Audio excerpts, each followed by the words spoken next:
Hello! Good morning! This is Micah Francesca A. Fernandez. So for today's video ay ipapakita ko ang aking ginagawa bawat araw. So ayan nga, nakikita nyo na bagong gising lang ako niyan. At syempre, uunat-unat pa ako niyan. First thing na ginagawa ko, syempre sa umaga, nagpapa-thank you ako kay Lord sa lahat ng blessing niya. So syempre, nagpapasalamat ako sa Kanya sa lahat ng blessing niya na natatanggap namin, especially sa family namin at syempre sa akin. At ayan, ini-start ko talaga yung araw ko sa pagdadasal para din may blessing ako at gabay sa bawat araw at sa lahat ng gagawin ko. So syempre, taimtim akong nagdadasal at after nyan, inaayos ko na kagad yung hinigaan ko. So nakikita nyo naman na yung higaan ko yan, magulo pa.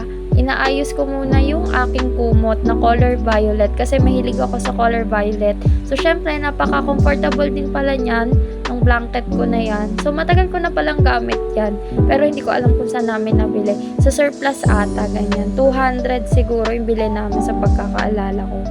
So ayan, habang nagtitiklop ako dyan, nag-iisip-isip ako kung ano pa ba yung gagawin ko ngayong umaga. So syempre, wala kaming pasok dahil nga maulan. And stay safe pala tayong lahat kasi medyo malakas yung bagyo, lalo na dito sa Cavite and sa iba pang part. So let's pray sa Bicol region na tinamaan ng matinding bagyo. So ayan po, habang nag-aayos po ako niyan, medyo okay naman yung pagtitiklop ko, hindi nga lang pantay. So after ko magtiklop, ay kaagad ko din yan inilagay dun sa pinatas-patas ko na unan ko. At after ko nga pala niyang ginawa, inayos ko pala yung buhok ko. Ayan, nagsuklay muna ako kasi sobrang gulo ng buhok ko kada umaga and napaka-frizzy na din yan. Gawa ng chemically treated na din yung hair natin kahit colored black lang yan. So ayan, medyo maga pa yung mata natin kasi syempre napuyat tayo kagabi, kaka-Facebook at kakanood ng video. At ayan, pakit pa nga ang person habang pababa sa aming bahay. So ayan, habang pababa ako niya, medyo makislap-kislap yung ilaw dyan. Hindi ko alam kung magba-brown out. So ayan nga pala ang aming simpleng bahay sa nakikita nyo. Ayan po, mag-aalmusal po pala tayo ng tinapay na meron palaman na cheese. At sa nakikita nyo, ayan, nakikipaglaro din pala ako sa mga alaga naming aso, si Yoda at Silly. At dyan nakikita nyo si Mama. Ayan yung dalawang behave namin na aso. Babe sila ngayong araw. Di ko alam, baka kasi dahil nakikita sila sa video. Pero ayan, makulit yan dalawang yan, pero ngayon lang nag-behave yan eh. At yan, for our lunch, nagluto lang ako ng corned chicken na madali lang lutuin kasi nga instant lang yan, nasa dilata. At ayan, happy lunch tayo. Kain-kain din.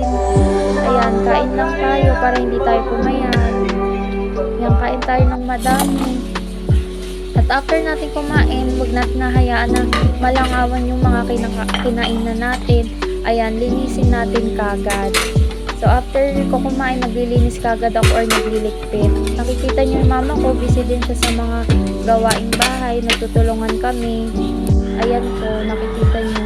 At after niyan, naligo naman ako kasi medyo natatakot kami kasi baka mawala ng kuryente. Ayan, nag-skincare pa nga ako niyan. Moisturizer ko pala yan, nabibili lang sa Watsons, pwede din sa Shopee.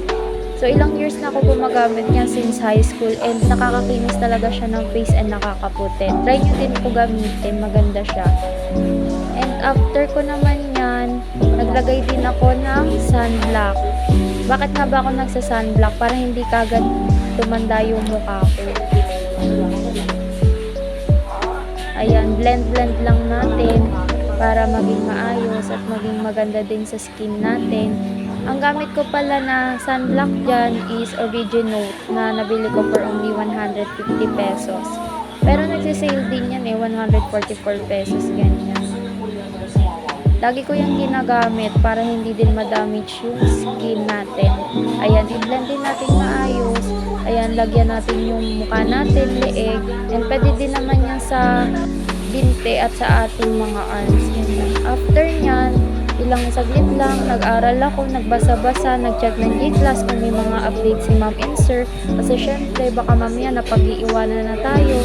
Nag-check naman ako, so far wala naman. Instead, ayan, nag-aral para sa mga iba pang bagay. And after nyan, dinner na namin. So dahil nga maulan, naisipan namin na yung mga instant na lang yung lutuin para madali lutuin and madali kainin. Ayan po. Carbonara po yan ng Pasta Express na nabibili lang for only 21 pesos. Masarap po yan and affordable ganyan. Lutuin lang natin siya parang pancit canton. Ayan yung mga seasonings and ayan siya. So, after ilang minutes, naisipan ko magwalis kasi medyo makalat and ayaw namin na makalat na bahay. Ayan, tumutulong kasi talaga ako lagi kay mama walang halong loko.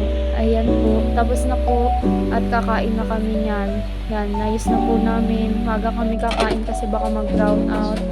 And after po namin kumain, syempre magliligpit po ako ulit. Di po yung mawawala. Kasi ayaw po namin malangawan yung mga panagkainan namin. Kasi marami pong langaw dito sa amin. Ayan po siya. So, pasensya na po kayo kung hindi nyo nakikita yung mukha ko. Kasi nakalagay lang sa stand yung cellphone ko and nahiya din po ako may makita yung mukha ko gawa ng medyo malabo yung mata ko. Hindi ko nakikita kung maayos ba yung itsura ko. So, ayan po. Nagliligpit po ako. And binabanlawan ko na po yan yung mga pinagamitan po namin. So, ayan, minamadali ko na po yan. Kasi baka nga po mawalan kami ng ilaw.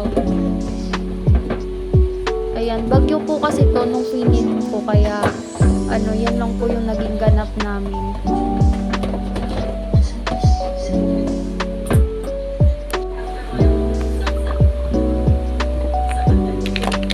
So, after po nyan, ay inayos ko naman yung mga gamit ko. Yung mga makeup ko, ganyan.